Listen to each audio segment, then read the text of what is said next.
The Joint Resistance Leadership in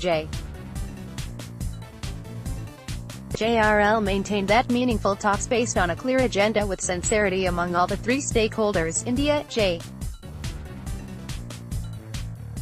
It said that absence of any stakeholder in the process would not yield any solution. The pro-freedom leaders, Syed Ali Gilani, Mirwais Umar Farooq and Yasin Malik, who have united under the banner of JRL, said that any dialogue process has to be transparent and all sides should assure that promises and pledges made would be honored.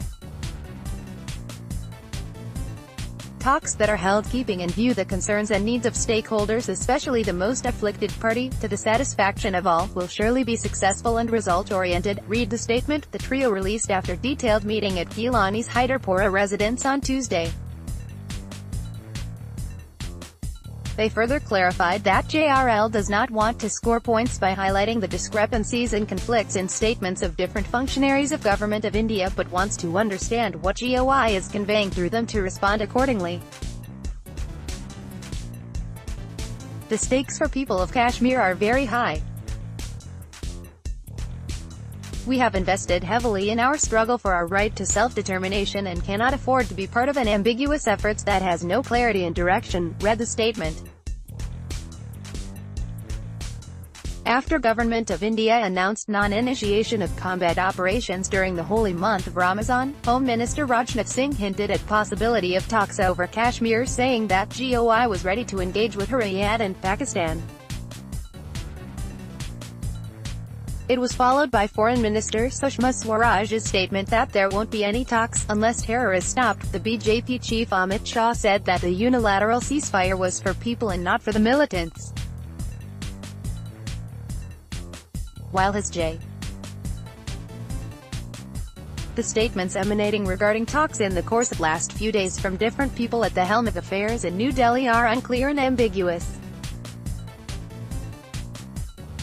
All this ambiguity leaves little room to consider the talk about talks seriously with a purpose or warrant a response. Joint Resistance Leadership wants to put all this in perspective and reiterate its stand, the JRL said.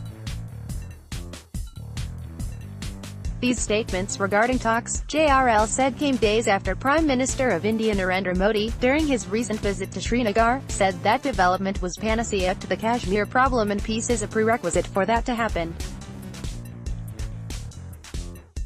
He put the onus of bringing peace on people and absolved Government of India of all role and responsibility in the matter.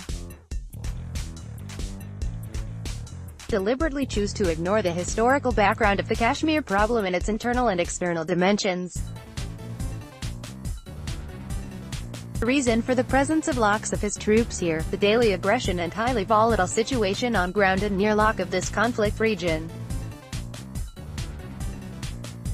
It was like Mr. Modi was playing a cruel joke on the people, read the statement. Now the question is, what is this talk about to which Home Minister is referring to, JRL asks.